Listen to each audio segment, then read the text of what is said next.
नमस्कार मित्रांनो, जय हिंद. वरणगाव SRPF गट क्रमांक 20च्या पोलीस भरती मैदानी चाचणीसाठी अर्ज केलेल्या सर्व उमेदवारांसाठी आजचा हा व्हिडिओ अत्यंत महत्त्वाचा आहे. तुमच्या मैदानी चाचणीचे वेळापत्रक, मैदानाची स्थिती आणि सर्वात महत्त्वाचे म्हणजे तिथे गेल्यावर तुमच्या राहण्याची सोय कुठे असेल याची सविस्तर माहिती आपण या व्हिडिओमध्ये पाहणार आहोत. मित्रांनो, तुमची प्रतीक्षा संपली आहे. 16 मार्चपासून ही मैदानी चाचणी सुरू होत आहे.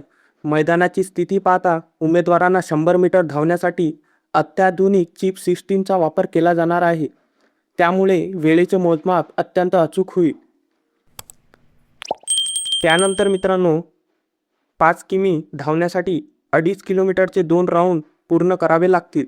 आनंदाची बातमी ही आहे की हा रस्ता पूर्णपणे सखल आणि प्लेन आहे. तिथे कोणतेही चढउतार किंवा घाटाचा रस्ता नाही, त्यामुळे तुम्ही वेगात धावू शकता. मित्रांनो, गोळाफेकच्या इव्हेंटसाठी सिमेंटचे पक्के गोल तयार करण्यात आले आहे. त्यामुळे तुम्हाला ग्रिप मिळण्यासाठी आणि चांगली कामगिरी करण्यास मदत होईल. आता सर्वात महत्त्वाची माहिती, उमेदवारांची राहण्याची व्यवस्था कुठे असेल तर SRPF वरणगाव येथे येणाऱ्या सर्व उमेदवारांच्या राहण्याची उत्तम व्यवस्था शौर्य लॉन्स येथे करण्यात आली आहे. हे लॉन्स एंट्री गेटच्या अगदी बाजूलाच आहे, त्यामुळे तुम्हाला कुठेही लांब जाण्याची गरज नाही. एंट्री गेटवर येताच तुम्हाला उजव्या किंवा डाव्या बाजूला हे लॉन्स सहज दिसेल.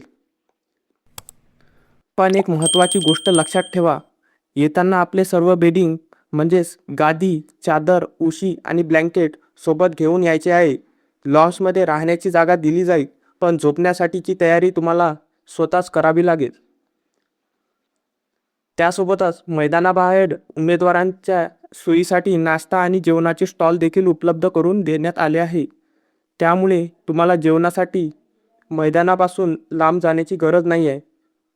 तुमचे हॉल तिकीट आल्यावर आपल्या चॅनलवर सर्वात अगोदर माहिती दिली जाईल. तर मित्रांनो, तयारीला लागा. वरणगावचे ग्राउंड हे छत्रपती संभाजीनगर येथे होणार आहे. मैदान अतिशय चांगले आहे, त्यामुळे पूर्ण आत्मविश्वासाने आणि जिद्दीने आपले सर्वोत्तम कामगिरी करा. अशाच पोलीस भरतीच्या प्रत्येक अपडेटसाठी आपल्या चॅनलला सबस्क्राईब करायला विसरू नका आणि हा व्हिडिओ तुमच्या भरतीला जाणाऱ्या सर्व मित्रांसोबत शेअर करा. पुन्हा भेटूया नवीन अपडेट्ससह. जय हिंद, जय महाराष्ट्र.